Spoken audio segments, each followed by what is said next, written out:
నాకు విరాట్ కోహ్లీని చూస్తే అనిపిస్తుంది ఇంపాసిబుల్ ని పాసిబుల్ చేయడానికే ఉన్నాడేమో అని. 30 days 30 బెస్ట్ ఇండియన్ మ్యాచెస్ లో డే 19. అది India versus Sri Lanka ODI 2012 match ఏమో హాబర్ట్ ఆస్ట్రేలియాలో. చెప్పాలంటే ఇది try series, India Australia Sri Lanka మధ్యలో అవుతుంది. అయితే శ్రీలంక ఎంత టార్గెట్ ఇచ్చినా గానీ ఇండియా దాన్ని 40 overs లో చేసేయాలి. అయితేనే బెటర్ నెట్ రన్ రేట్ ఉంటుంది. ఒకవేళ చేసేయలేకపోతే ఇండియా ఎలిమినేట్. తీరా చూస్తే ఫస్ట్ ఇన్నింగ్స్ లో Sri Lanka mass batting, Sangakkara century, Dilshan అయితే ఏకంగా 160 కొడతాడు. టార్గెట్ వచ్చేసి 321. పెద్ద టార్గెటే, పైగా 40 overs లో చేజ్ చేయాలి. ఇన్నున్నా గానీ no worries, I do it myself అని అనుకుంటాడేమో కోహ్లీ. సేవాగ్, సచిన్, గంభీర్ నుండి మంచి స్టార్టే వచ్చింది, కానీ అది సరిపోదు. 40 overs లో టార్గెట్ ని చేజ్ చేయాలంటే India needs more than that. ఒక స్పార్క్ కావాలి.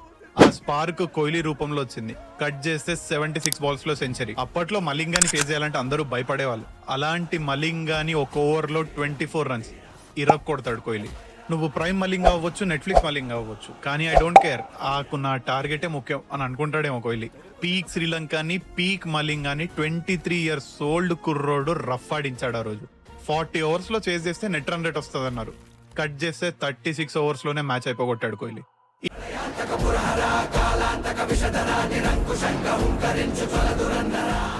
ఈ మ్యాచ్ లో విరాట్ కోహ్లీ 133 runs స్కోర్ చేశాడు, అది కూడా 86 balls లో, and man of the match award కూడా వచ్చింది. ఇప్పటికి ఏ కోహ్లీ ఫ్యాన్ అని అడగండి, కోహ్లీ చేసిన సెంచరీలు అన్నిట్లో బెస్ట్ ఇదే అని చెప్తారు. మీలో ఎవరెవరు కోహ్లీ ఫ్యాన్స్ ఉన్నారు వాళ్ళందరికీ రీల్ షేర్ చేయండి, and do not forget to follow.